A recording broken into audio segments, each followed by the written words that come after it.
और महालक्ष्मी सेल्स आपके लिए तैयार है लेटेस्ट कंज्यूमर अप्लायंसेस के साथ। Branded air conditioners, best brands, best offers के साथ आपके लिए अवेलेबल है महालक्ष्मी सेल्स में। एयर कूलर्स जो आपके पूरे घर में ठंडी हवा से आपके दिन को और खुशनुमा बनाए। Single door refrigerator, double door refrigerators, inverter battery, deep freezers, विजी cooler, LED televisions, semi and fully automatic washing machines, water purifier, RO plus UV, आटा चक्की, water dispensers, water coolers, mini refrigerators, सभी अप्लायंसेस बेस्ट ब्रांड्स के best offers के साथ आपके लिए available है महालक्ष्मी सेल्स में। कल्याण डोंबिवली महानगरपालिका निवडणुकीत पॅनल क्रमांक 6 मधून भारतीय जनता पक्षाला मोठा धक्का बसलाय। महायुतीच्या जागा वाटपात संपूर्ण पॅनलमधील 4ही जागा शिवसेना शिंदे गटाला देण्यात आल्यानं मूळ भाजप कार्यकर्त्यांमध्ये तीव्र नाराजी पसरली असून थेट त्यांनी बंडखोरीचे हत्यार उगारलेत। भाजपामध्ये अनेक वर्ष निष्ठेने काम करूनही पक्षाने दखल घेतली नाही असा आरोप करत भाजप मंडळ उपाध्यक्ष सुधीर वायले यांनी आपली नाराजी जाहीर केली आहे।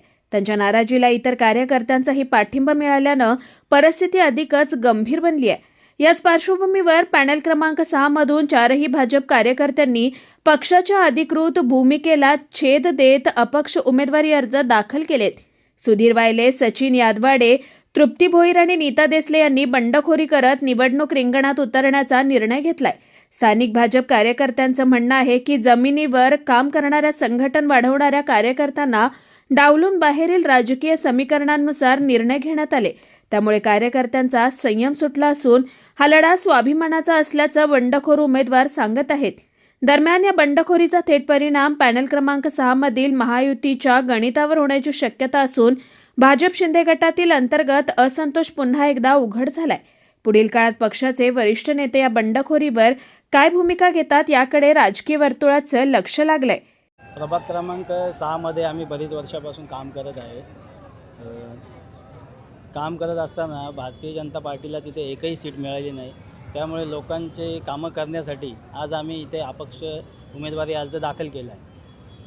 काय नेमकं पक्षाकडनं तुम्हाला तिकडनं का तिकीट देण्यात मिळाली आणि आता पुढचं काय विजन घेऊन तुम्ही लोकांसमोर? पक्षाकडनं ॲक्च्युली तिकीट मिळायला पाहिजे होती, कमीत कमी एक सीट तरी तिथे भाजपची द्यायला पाहिजे, पण एकही सीट दिली नाही। त्यामुळे आम्ही तिथे अपक्ष उमेदवारी अर्ज दाखल केले। काय मी 15 वर्षापासून 17 वर्ष झाले मला काम करते। पूर्ण मी घर वगैरे सर्व घरदार सोडून मी काम करते। मी आईला सुद्धा गावाला बघायला जात नाही एवढ्या वर्षापासून। मी चांगल्यापैकी इकडे काम करते आणि मला वाटत होतं ह्यावेळी तरी माझा विचार करतील, पण मला असं वाटलं नाही की असं मला काहीतरी धोका भेटेल इकडनं। मला फार वाईट वाटलं। आम्ही 4 दिवसापासून जेवण नाही, काही नाही, काही केलेलं नाही।